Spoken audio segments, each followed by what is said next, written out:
Kumbakonam பொதுமக்களே, Nirali paramedical கல்லூரியில் நடைபெறும் இலவச கண் பரிசோதனை முகாமில் தவறாமல் கலந்து கொள்ளுங்கள். மத்திய இணையமைச்சர் சமூக நீதித்துறையினுடைய மத்திய சமூக நீதி மற்றும் அதிகாரமளித்தல் துறையினுடைய இணையமைச்சரான ராம்தாஸ் அத்வாலே அவர்கள் தமிழக முதலமைச்சர் விஜய் அவர்களை தலைமைச் செயலகத்தில் சந்தித்து பேசி வருகிறார். இந்த சந்திப்பு ஒரு மரியாதை நிமித்தமான சந்திப்பாக இருந்தாலும் தமிழக முதலமைச்சர் விஜய் அவர்கள் மத்திய அமைச்சரிடம் பல்வேறு விதமான கோரிக்கைகளை முன்வைத்திருக்கிறதாக தகவல்கள் கிடைக்கப்பட்டிருக்கிறது.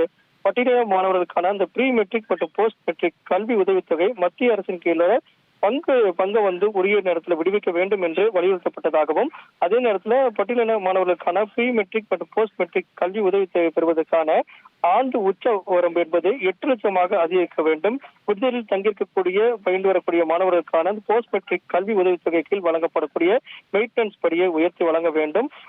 154 கோடி ரூபாய் மத்திய அரசு என்பது விடுவிக்க வேண்டி இருக்கிறது. அந்த தொகையை விடுவிக்க வேண்டும் உள்ளிட்ட பல்வேறு கோரிக்கைகள் தமிழக முதலமைச்சர் மத்திய அமைச்சரிடம் வலியுறுத்த உள்ளதாகவும் இந்த தகவல் மூலமாக கிடைக்கப்பட்டிருக்கிறது. இந்த சந்திப்பு ஒரு மரியாதை நிமித்தமான சந்திப்பு என்றாலும் இன்று காலையில செய்தியாளர்களை சந்தித்த போது மத்திய இணையமைச்சர் தமிழகத்துல முதியோர்களுடைய எண்ணிக்கை அதிகமாக இருக்கிறது, முதியோர்களுடைய நலன் கருதி பல்வேறு விதமான திட்டங்கள் தமிழக அரசின் சார்பில் செயல்படுத்தப்பட்டு வருகிறது. இந்த நிலையில தமிழக அரசினுடைய செயல்பாடுகள் சிறப்பாக இருக்கிறது என்பதெல்லாம் சுட்டிக்காட்டியிருந்தார். அந்த வகையில தற்போது மரியாதை நிமித்தமான சந்திப்பாக தமிழக முதலமைச்சர் விஜய் அவர்களை மத்திய அமைச்சர் சந்தித்து வர இந்த நிகழ்வின் போது மத்திய அரசிடம் பல்வேறு விதமான கோரிக்கைகளை தமிழக முதலமைச்சர் வலியுறுத்தியிருக்கிறார். பட்டியலின மக்களுக்கான அந்த கல்வி உதவித்தொகை என்பது வழங்கப்படாமல் நிலுவையில் இருக்கக்கூடிய தொகைகளை கேட்டு பெறக்கூடிய நடவடிக்கையில தமிழக முதலமைச்சர் ஈடுபட்டிருக்கார் அப்படிங்கிறது தற்போதைய தகவலாக உள்ளது.